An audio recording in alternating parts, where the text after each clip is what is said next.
My parents had decided to move my brother's pregnant girlfriend into my house without asking me. When I refused and told them to leave, they ignored me, so I had them arrested for trespassing. I never thought I'd be writing this, but here I am at 2 a.m., still wired from adrenaline and disbelief at what my own family tried to pull today. I'm Michael, 29M, and what happened this afternoon has fundamentally changed how I view my father, Richard, 57M, and my younger brother, Jason, 22M. Let me give you some background first. I work in cybersecurity and bought my first house 2 years ago. A modest 3-bedroom place in a decent neighborhood about 40 minutes from where I grew up. It's nothing fancy, but it's mine. I worked my ass off for it, saved every penny, and I'm proud of what I've accomplished. The guest room has been a sanctuary for friends visiting from out of town, and occasionally my mother Barbara when she needs space for my father's increasing irrationality. Jason. My younger brother is what you generously call a free spirit. He dropped out of community college twice, can't hold a job for more than 3 months, and has been living in my parents' basement for the past 4 years. 6 months ago, he started dating Ashley, 20F, and 3 months ago she got pregnant. Since then, it's been nothing but drama. This morning started normally enough. I was working from home deep in a security audit for a client when I heard a commotion outside. I looked out my window to see my father's truck in my driveway, along with Jason's beat-up Honda. They were unloading boxes and suitcases. Ashley was there too, obviously pregnant, directing them on where to put things. I walked outside confused. "Dad, what's going on?" Richard barely looked at me. "We're moving Ashley, Indiana. She needs a stable environment for the baby." I stood there stunned, moving her in your guest room. "Jason will stay with us, but Ashley needs her own space. You have room." The audacity hit me like a physical blow. "You're joking, right? You can't just move someone into my house without asking." Jason finally spoke up, not meeting my eyes. "Come on, Michael. She's pregnant. Don't be a dick. Get off my property." "No." My voice was deadly calm. Richard turned red. "She's family. She's carrying your nephew. She's not family. She's not even Jason's wife. And even if she was, you don't get to make decisions about my property. You have 30 seconds to start loading that stuff back up or I'm calling the police." Ashley started crying. "Michael, please. Your parents said it would be okay. I have nowhere else to go. That's not my problem. And my parents don't own this house. I do." 20 seconds. Richard stepped toward me aggressively. "You wouldn't dare call the cops on your own family." I pulled out my phone and dialed 911. "I'd like to report a trespassing in progress. 3 individuals are attempting to move into my home without permission." The dispatcher took my information while my father's face went from red to purple. "You're actually doing this over a pregnant girl. I'm doing this because you're trying to steal my property rights. 10 seconds to start moving that stuff back." They didn't move. The police arrived 12 minutes later, 2 officers who looked somewhat confused by the situation until I explained that these people were literally trying to move someone into my house without my consent. Officer Patricia Johnson, who took the lead, was professionally neutral. "Sir, do these individuals have your permission to be on your property?" "No, they do not. I've asked them to leave multiple times." She turned to my father. "Sir, you need to remove yourselves and any belongings from this property immediately." Jason exploded. "This is insane. He's my brother. She's pregnant." Officer Johnson remained calm. "That doesn't give you the right to occupy someone else's property without permission. Please start loading your vehicles." As they reluctantly began moving boxes back, I made a decision. "Officer, I'd like to file a formal trespassing complaint. I want this documented." My father stopped mid-step. "You're filing charges against your own family. I'm protecting my property from people who clearly have no respect for boundaries or law." The next hour was surreal. The officers took statements, I filled out paperwork, and my family was formally trespassed from my property. Ashley sobbed the entire time while Jason called me every name in the book. Richard kept saying I'd regret this, that family was supposed to help family. "Family is supposed to respect each other," I replied. "Family doesn't ambush you and try to force responsibilities on you that aren't yours." After they left, I immediately drove to a security company. Within 3 hours, I had cameras installed covering every angle of my property. I also changed all my locks. Yes, my parents had a spare key for emergencies. I called a lawyer friend, Jennifer, who confirmed I was entirely within my rights and suggested I document everything. The text messages started within minutes of them leaving. My mother, Barbara, who hadn't even been there, called me heartless. My aunts, uncles, cousins, everyone had an opinion. The family group chat exploded with messages about how cruel I was being to a pregnant woman. I posted one response. Anyone who thinks they have a say in who lives in the house I paid for is welcome to offer their own homes. My property, my rules. This discussion is over. Then I muted everything. I'm not backing down. I worked too hard for what I have to let anyone family or not treat my home like communal property. Jason is 22 years old. If he's old enough to create a life, he's old enough to provide for it without stealing from his brother. And my father, he just learned that being the patriarch doesn't extend to properties he doesn't own. Tomorrow I'm installing a gate. Update 1. 2 days later. The last 48 hours have been absolutely insane. I thought I'd seen the worst of it, but my family has completely lost their minds. Yesterday morning I woke up to my doorbell camera alerting me to motion. It was 6 a.m. and my mother was standing at my door with grocery bags. I spoke through the intercom. "Mom, you're trespassed from this property. You need to leave." She started crying. "Michael, please, I just want to talk. I brought your favorite breakfast." "Mom, I love you, but you need to respect my boundaries. Please leave, or I'll have to call the police again." She stood there for 10 minutes crying and occasionally pressing the doorbell before finally leaving. An hour later, my phone rang from an unknown number. It was my uncle Christopher. "Michael, what the hell is wrong with you? Your brother made a mistake by throwing a pregnant woman on the street. I didn't throw anyone anywhere, Chris. I prevented them from illegally occupying my home. Where's your offer to house her? I live in a one-bedroom apartment, and if it's so cruel to not house her, surely you can make it work. Or are your boundaries more important than mine?" He hung up. The real drama came that afternoon. I was in a video meeting with a client when my security camera alerted me to multiple vehicles in front of my house. It was like a family intervention convoy. My father's truck, my Aunt Linda's SUV, and 2 other cars I recognized as belonging to various cousins. They weren't on my property. They'd clearly been warned about that, but they were standing on the public sidewalk with signs, actual signs. "Michael chooses property over family and heartless brother," and my personal favorite. What would Jesus do? I took screenshots for documentation and continued my meeting. They stayed for 2 hours. Some neighbors came out to see what was happening, and I had to field several concerned texts asking if I was okay. That evening, Jennifer, my lawyer friend, called. "Michael, your father came to my office today. What he wanted to know if there was any legal way to force you to house Ashley. I'm not his lawyer, so I told him nothing beyond suggesting he consult his own attorney, but I wanted you to know he's escalating." I thanked her and immediately checked all my security footage. Sure enough, there he was at 2 p.m. entering her building, looking determined, and leaving looking defeated. But the crown jewel of this insanity came this morning. Jason posted on Facebook tagging me and making our private family business public. My brother at Michael would rather see his pregnant sister-in-law and unborn nephew homeless than share his empty guest room. I guess when you make good money, family stops mattering. Remember this when you need help one day, bro. The post got over 100 reactions before I saw it. Old high school acquaintances, distant relatives, even some of my coworkers were commenting. Most were supportive of Jason calling me selfish and cruel. I crafted my response carefully. Since Jason has decided to make this public, let me be clear. I was ambushed by family members who attempted to move someone into my home without my knowledge or consent. When I refused this illegal action, I was verbally abused and threatened. I have filed police reports and installed security cameras for my protection. Jason is 22 years old and capable of working. Ashley has parents and family of her own. There are numerous assistance programs for pregnant women. What there isn't is a law that says I must provide free housing to my brother's girlfriend because he refuses to get a job. I worked 60-hour weeks for 3 years to afford my home.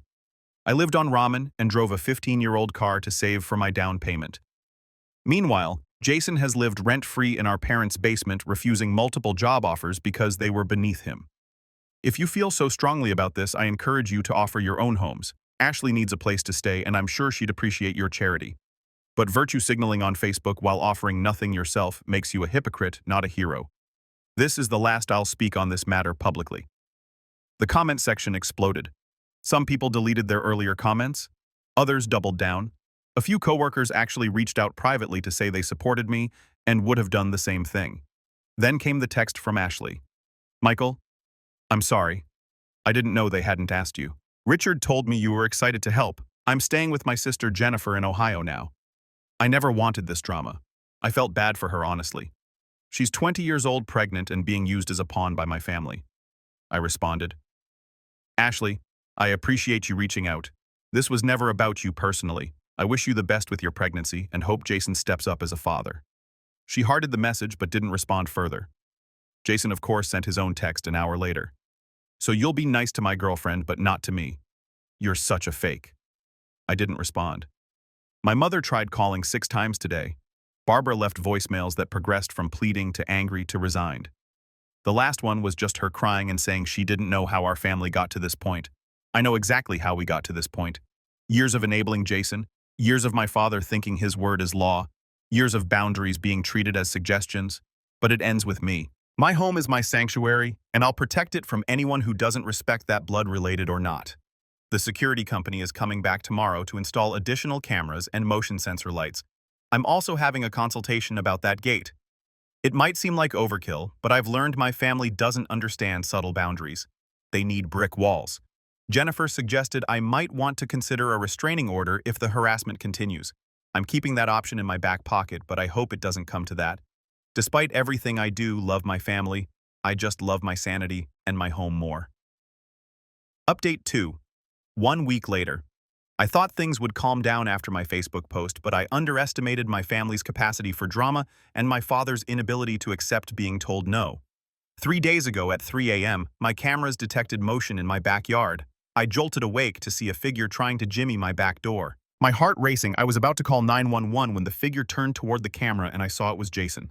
I called the police immediately and put them on speaker while I watched Jason on my camera feed. He was clearly drunk, stumbling and cursing at the door. "Sir, we have units en route. Do not confront the individual." I watched as Jason gave up on the door and stumbled to my shed. He tried to break that lock too, then apparently decided to relieve himself on my garden before sitting down on my patio furniture and pulling out his phone. The police arrived within minutes, lights flashing. I watched Jason jump up, try to trip over my garden hose and faceplant into my lawn. I would have laughed if I wasn't so angry. I met the officers at my front door. The same Officer Johnson from the first incident. "Mr. Thompson, I see your family is keeping us busy." I showed her the footage on my phone. "He's drunk and tried to break into both my house and my shed." Jason was handcuffed in the back of the patrol car, alternating between crying and screaming that I was ruining his life. Officer Johnson took my statement and asked if I wanted to press charges. Absolutely. Breaking and entering, attempted burglary, trespassing, and whatever else applies. Jason spent the night in jail. My father called me 15 times before 8 a.m. I finally answered. "Michael, you had your brother arrested? Your own brother?" "No, Dad. Jason had himself arrested when he tried to break into my house drunk at 3 a.m. He was just trying to talk to you by breaking into my house at 3 a.m. drunk. Dad, stop enabling him. I'm coming over. You're trespassed from my property. Come here and you'll be arrested too." He hung up on me. But he didn't come over. Instead, he sent my mother's sister, Aunt Patricia, who apparently wasn't technically trespassed since she wasn't there during the original incident. She stood at my door for 20 minutes, knocking periodically and calling out that she just wanted to mediate. I called the police again. When they arrived, I had them formally trespass her as well and add her to the documentation. That afternoon, I got a call from a number I didn't recognize. It was Ashley's mother, Nancy, calling from Ohio. "Michael, this is Nancy, Ashley's mother. I wanted to apologize for my daughter's involvement in all this." I was surprised. "Mrs. Miller, you don't need to apologize.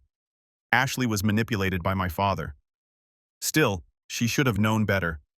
I wanted you to know that Ashley is safe here with us. We have a nice apartment with room for the baby.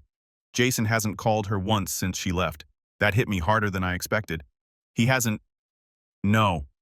Ashley tried calling him, but he said he was too stressed with the legal troubles to deal with her drama. His word. I sighed. "I'm sorry, Mrs. Miller. Jason is Jason. Ashley is better off knowing now rather than later.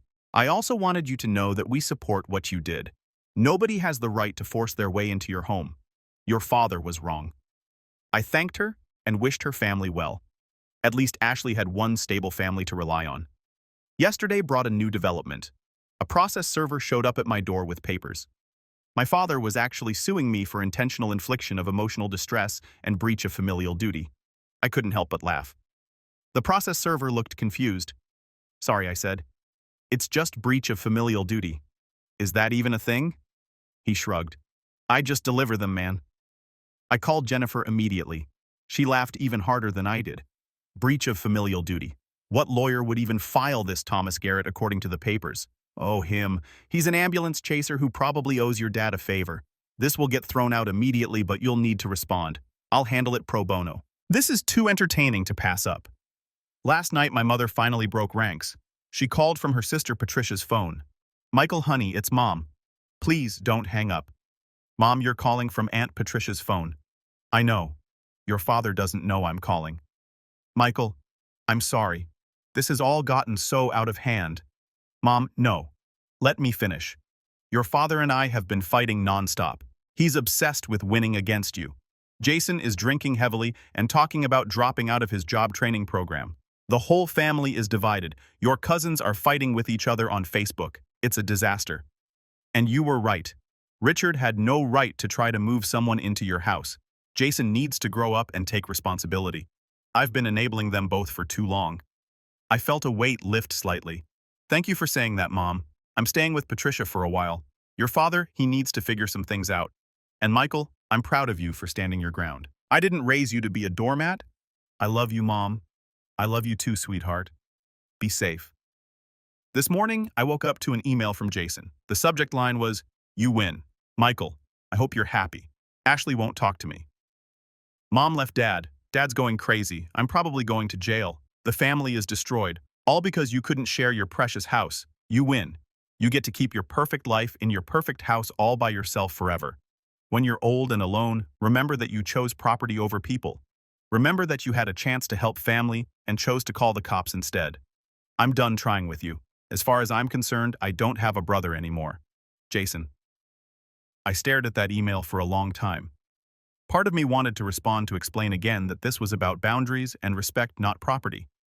But I knew it wouldn't matter. Jason only sees himself as the victim. I forwarded the email to Jennifer with a note. Please add this to the documentation. The irony isn't lost on me. Jason says I chose property over people, but he chose entitlement over accountability. My father chose control over respect. They made their choices long before I made mine. My house is quieter now. The cameras show only delivery drivers and neighbors walking dogs. My doorbell rings only for packages. It's peaceful, but it's also sad. This isn't how I wanted things to go. I wanted a family that respected boundaries. I wanted a brother who took responsibility. I wanted a father who saw me as an adult, not a resource to be commanded. Instead, I have a restraining order hearing next week and a family scattered to the winds. But I also have my home, my sanity, and my self-respect. And despite what Jason says, I'm not alone. I have friends who've reached out in support. I have coworkers who've shared similar stories. I have my mother who finally sees the truth. And I have the knowledge that I stood up for myself when it mattered most. Final update. 3 months later. I wasn't planning to update again, but so much has happened that I felt I needed to provide closure to this saga. Ashley gave birth to a healthy baby girl 2 months ago. She named her Emma. I found out through Facebook. Ashley's sister Jennifer tagged me in a post congratulating me on becoming an uncle. It was the first time anyone from either side had reached out in weeks. Jason wasn't at the birth. According to Nancy, who called me afterward, he claimed he couldn't afford the gas to drive to Ohio. The truth, she said, was that he was serving a 30-day jail sentence for the attempted break-in at my house. The judge hadn't been amused by his lack of remorse or his attempt to blame me for provoking him by not letting Ashley move in. I wanted you to know, Nancy said, that Ashley is doing well. She's enrolled in community college for the spring semester. My husband and I are helping with the baby while she's in class. She's determined to build a good life for Emma. I'm glad to hear that. Really, she wanted me to ask. Would you like to meet Emma? No pressure, but she is your niece. I thought about it for a long moment. Maybe someday when things are less complicated. Nancy understood. The lawsuit my father filed was dismissed with prejudice 6 weeks ago. The judge actually laughed when he read breach of familial duty and asked my father's lawyer if he was serious. Jennifer said it was the most entertaining hour she'd spent in court all year. My father didn't take the dismissal well. According to my mother, who's been staying with my grandmother and keeping me updated through carefully worded emails, he spent a week ranting about the corrupt legal system and how blood used to mean something in this country. Then, 2 weeks ago, everything changed. My grandmother, my father's mother, called me. Grandma Elizabeth is 91 years old, sharp as a tack, and takes no nonsense from anyone. Michael, dear, I've been watching the circus from afar and I'm disgusted. Grandma? I hush. I'm not calling to scold you. I'm calling to tell you that you did exactly right. Your grandfather would be proud. I felt tears prick my eyes. Grandpa had passed 5 years ago. Your father seems to have forgotten everything his father taught him about being a man. Real men don't steal from their children. Real men don't expect others to pay for their mistakes. And real men certainly don't sue their own sons for having boundaries. Thank you, Grandma. I'm not done. I've rewritten my will. The house that was going to your father now goes to you. The money I'd set aside for Jason's future is going into a trust for that baby, accessible only for her education and only after she turns 18. Your father and brother will get exactly what they've earned. Nothing. Grandma, you don't have to. I don't have to do anything at my age, dear, but I want to. Your father called me yesterday ranting about loyalty and family. I told him that family doesn't mean being a doormat. He hung up on me, his 91-year-old mother. Can you imagine? I couldn't help but smile. Now I want you to come for Sunday dinner next week. Just you. I'll make your favorite pot roast. That dinner was the best I'd had in months. Grandma and I talked for hours about Grandpa, about boundaries, about self-respect. She told me stories about my father as a young man, how he'd always been controlling but had gotten worse over the years. I blame myself partially, she admitted. I should have stood up to him more when he was younger, but I was from a different generation. We didn't talk about boundaries then. Last week, my mother filed for divorce. She called me from her lawyer's office. I wanted you to hear it from me first. I'm done, Michael. The way your father treated you, the way he's been treating me since I disagreed with him, I can't do it anymore. Mom, are you okay? I'm better than I've been in years. I'm staying with Grandma now, she insisted. We're actually having fun together. Can you believe it? I'm 60 years old and living with my mother-in-law, and it's the happiest I've been in a decade. I'm proud of you, Mom. I'm proud of you too. You showed me that it's never too late to stand up for yourself. Jason got out of jail last month. He showed up at my work, which was a mistake. We have security and they called me before letting him anywhere near the building. I met him in the lobby with 2 security guards present. He looked rough, thin, unshaven, wearing the same clothes I'd seen him in months ago. I'm not here to fight, he said immediately. I just wanted to see you. Why Ashley won't take my calls. Mom won't talk to me. Dad's gone off the deep end. Grandma wrote me out of the will. I have nobody. And whose fault is that? He stared at the floor. Mine. I know. I messed up everything. Jason, what do you want? I want my brother back. I looked at him for a long moment. The brother you wanted would have let you walk all over him. That brother doesn't exist anymore. I know. If you want a relationship with me, you need to get your life together. Get a job. Keep it. Get therapy. Stay sober. Take responsibility for your daughter. Pay child support. Be a father even if from a distance. That's a lot. That's the minimum. And Jason, if you ever show up at my home or my work again without an invitation, we're done forever. Understood. He nodded and left. That was 2 weeks ago. According to my mother, he's enrolled in a welding program and is attending AA meetings. It's a start. My father remains unrepentant.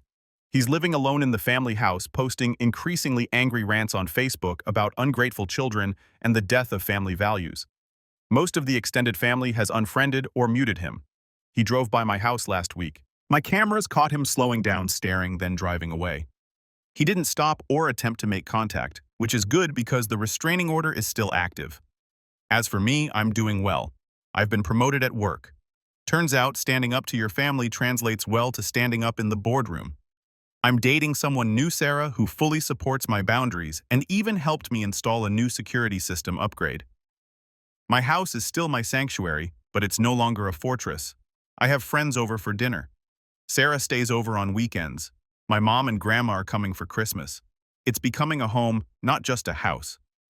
Looking back, I sometimes wonder if I could have handled things differently. Maybe I could have been less harsh that first day. Maybe I could have given them a chance to apologize and leave peacefully. But then I remember the entitlement in my father's voice, the assumption that my property was his to distribute, the complete lack of respect for my autonomy. I did what I had to do. Jason sent me a picture yesterday. It was him at his welding program wearing safety gear and actually looking focused. The message just said, Day 12. Still here, I replied with a thumbs up emoji. It's not much, but it's a start. Ashley sent me a picture too through her mother. Baby Emma has Jason's eyes, but Ashley's smile. She's beautiful. Maybe one day when the dust has fully settled, I'll meet her, but not yet. My therapist, Yes, I started seeing one through all this, says I'm handling everything remarkably well. That setting boundaries with toxic family members is one of the hardest things anyone can do, and that I should be proud of myself. I am proud, but I'm also sad. I wish I had the family I deserved, not the one I got. But we don't get to choose our family. We only get to choose how we let them treat us. I chose self-respect. I chose boundaries. I chose to protect what I'd worked for. And despite everything, the lawsuits, the arrests, the family drama, the public humiliation attempts, I'd make the same choice again. My home is mine. My life is mine. And anyone who can't respect that has no place in either. That's the hill I was willing to die on. Turns out it was also the hill I needed to climb to see clearly. The family members who matter have rallied around me. The ones who don't have shown their true colors. And Jason, maybe he'll grow up. Maybe he won't. But that's his journey now, not mine. I'm done enabling. I'm done being the family resource. I'm done apologizing for having boundaries. I'm finally free. And it all started with one word. No. Sometimes that's the most powerful word you can say even to family, especially to family.